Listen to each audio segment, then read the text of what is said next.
El ATP es el proveedor de energía más inmediato que conocemos, adenosina trifosfato, una molécula energética y señalizadora sin la que literalmente no existiríamos. Todo tu metabolismo se centra en una misión: hacer lo posible para que a tus células no le falte esta combinación de adenosina y tres fosfatos. Y aunque el ATP sirve tanto a las células de tu colon como a las neuronas o a los islotes de Langerhans en el páncreas, hoy vamos a centrarnos en el tejido que más ATP consume en términos absolutos, el músculo. Concretamente vamos a investigar si tomar ATP de forma oral como un suplemento sirve para ayudar a tus músculos a generar más energía. Esto impulsaría tu rendimiento y aliviaría muchas condiciones patológicas. Algo redondo, ¿verdad? ¿Existe un suplemento así? ¿Está disponible en el mercado? ¿Tiene efectos secundarios? ¿Es realmente útil? ¿Tiene evidencia científica? ¿Estamos ante la nueva creatina monohidrato? Te lo cuento. El ATP es la principal molécula energética de tu organismo. Se descubrió en 1929 por el químico alemán Karl Lohmann y desde entonces se le considera el principal reservorio de energía biológica. Cuando te alimentas, comes alimentos y comes productos. Estos contienen proteínas, carbohidratos y grasas. A los carbohidratos y grasas frecuentemente se les considera energía, pero esto no es más que un reduccionismo. Tu cuerpo siempre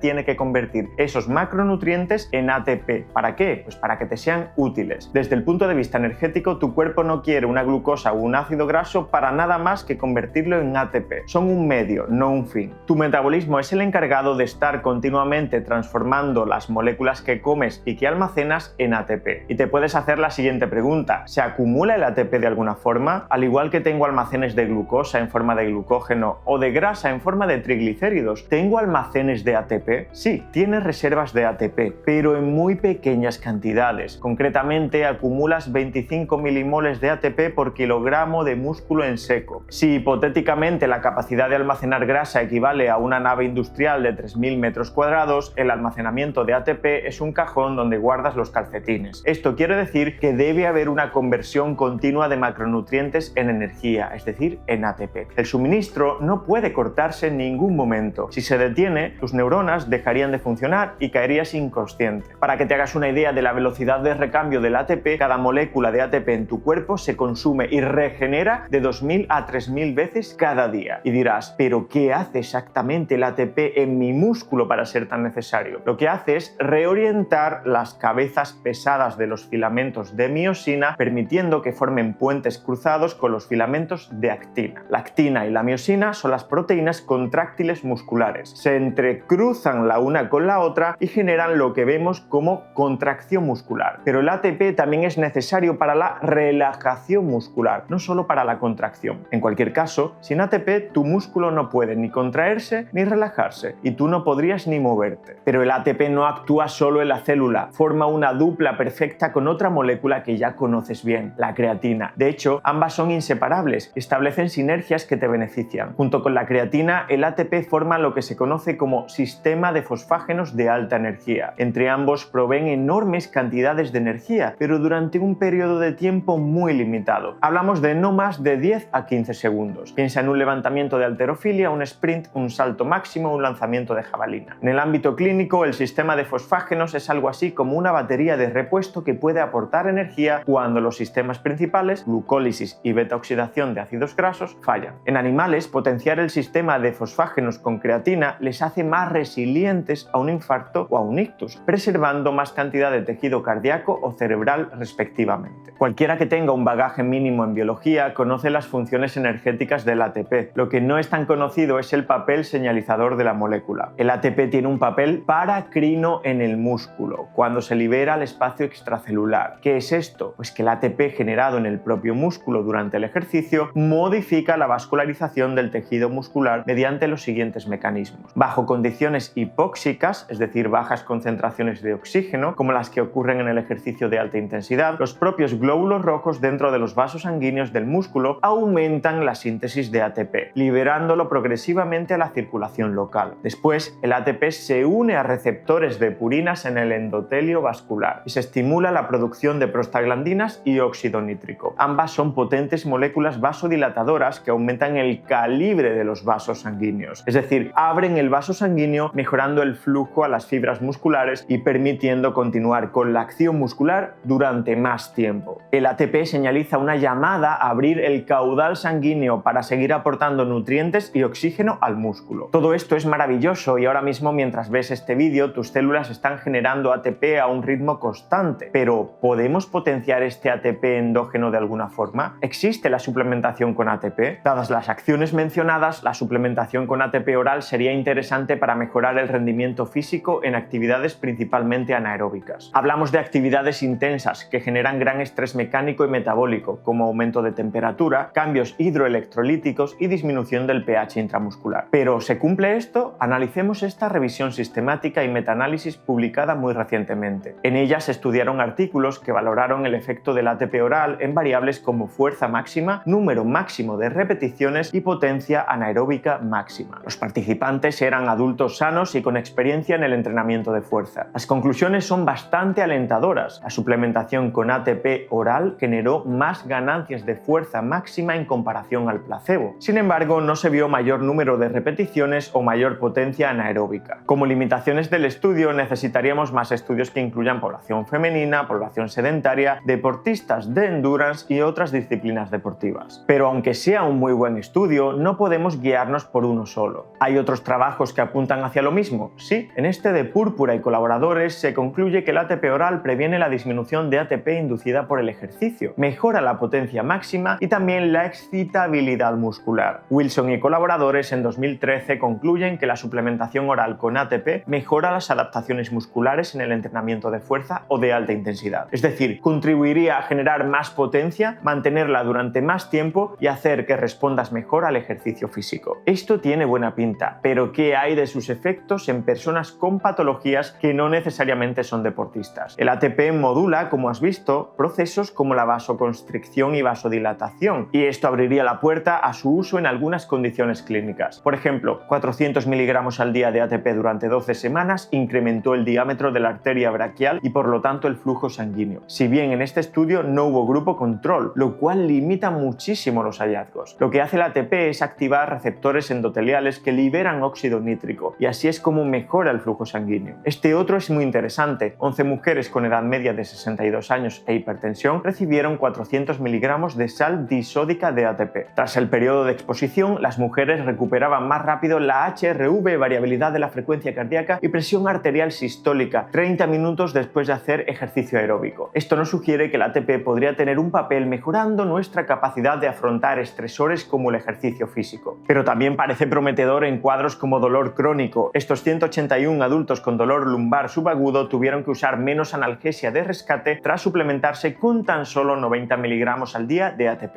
¿Y es una molécula segura? Recuerda algo, para que un suplemento pueda recomendarse en nutrición deportiva o clínica, debe ser seguro, efectivo y permitido. Si falla alguna de las tres, mal asunto. Tienes que entender que el ATP es una molécula que tu cuerpo genera de forma endógena y constantemente, pero pese a ello, siempre los estudios tienen que valorar seguridad. Para valorar la seguridad, Cullen y colaboradores administraron en este estudio dosis orales de ATP que iban desde 250 miligramos a 5000 miligramos, es decir, más de 10 veces las dosis efectivas. Y se dieron en cápsulas con recubrimiento entérico durante 38 días en 32 adultos sanos. Lo único que se encontró fue una elevación del ácido úrico en las dosis más elevadas, lo cual es evidente puesto que la adenosina es una purina. Recuerda, adenosina trifosfato. Esto nos hace pensar que el grupo de población que más precaución debe tener son aquellos con hiperuricemia o antecedentes personales de gota. En todo caso, dosis de 400 miligramos son perfectamente seguras en periodos de hasta 12 semanas, que es lo evaluado en el metaanálisis del que hemos hablado. Y ahora la pregunta del millón: ¿existe algún suplemento de ATP en el mercado?